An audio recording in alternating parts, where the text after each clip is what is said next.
Vamos lá. O que de fato significa adorar olhando pelo prisma do Novo Testamento? Nesta análise, a gente vai mergulhar fundo nos princípios originais e colocar lado a lado com as práticas de hoje para entender: será que a essência se perdeu no caminho? E olha, este versículo de Colossenses já nos dá um ponto de partida perfeito.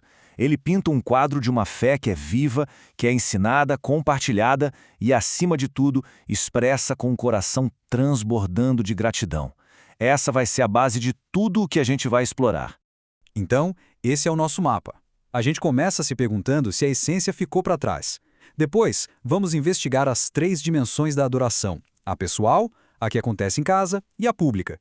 E no final, a gente amarra tudo para ver como isso vira um estilo de vida completo. Ok, vamos mergulhar de cabeça nisso. Nossa primeira parada é uma pergunta bem provocadora. Será que a gente se perdeu no caminho? A adoração, hoje em dia, não dá pra negar, recebe uma enxurrada de influência da cultura moderna. E o problema não é a cultura em si, mas sabe, quando ela começa a ditar as regras no lugar da Bíblia. Existe uma busca quase desesperada pela estética, por aquilo que parece bom, que soa bem, e às vezes a substância fica em segundo plano. E aqui está o pulo do gato. É Deus, não as nossas preferências ou as tendências do momento, quem define o que é adoração. E isso nos leva a uma constatação bem direta. Existe um tipo de culto que ele aceita e um tipo que ele não aceita. Agora, vamos para a primeira dessas 3 dimensões, a adoração na nossa vida pessoal.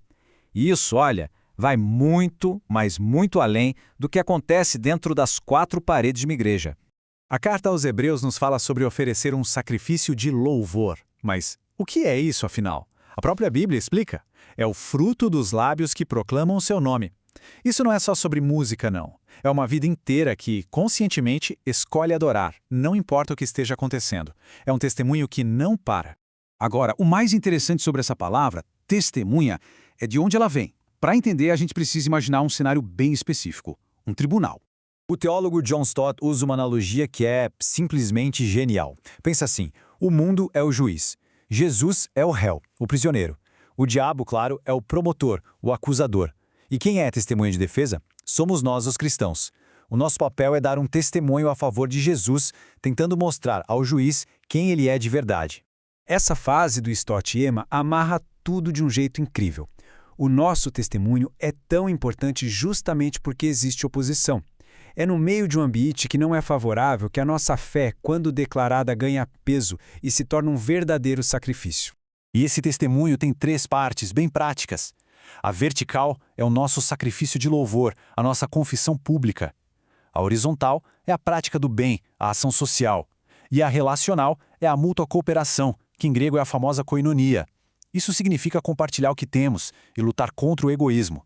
Adorar é viver essas 3 coisas juntas. A segunda dimensão da adoração nos leva para dentro de casa. E, para a igreja primitiva, o lar era o lugar mais essencial e íntimo para viver a fé.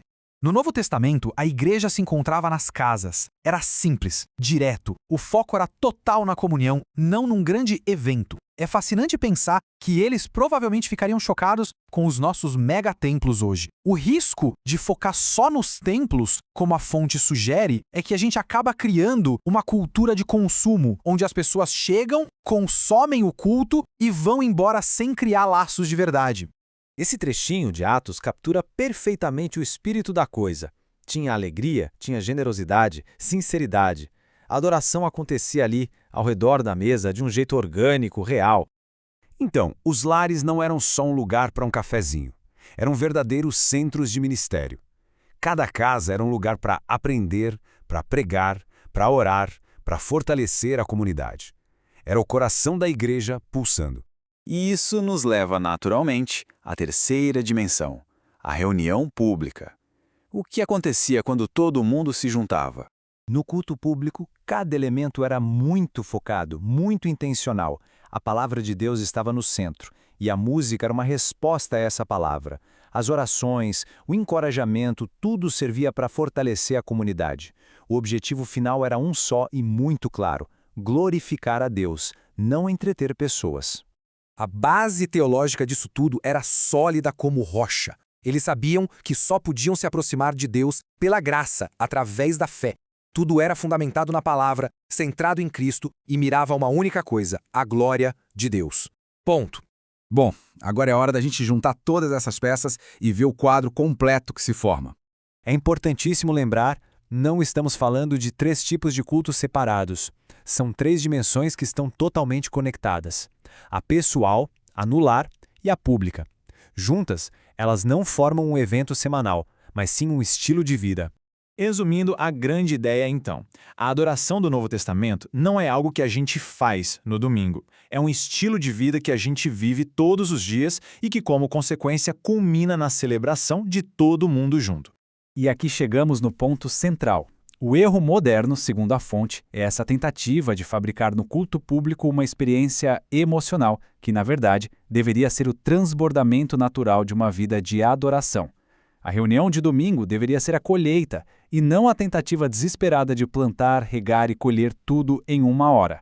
E a gente termina com essa reflexão que é bem forte para a gente realmente pensar. Se a adoração fica presa ao domingo, ela perde completamente o sentido de ser um sacrifício e vira só mais um evento na agenda. A pergunta que fica no ar é: a nossa adoração é um estilo de vida ou um evento semanal?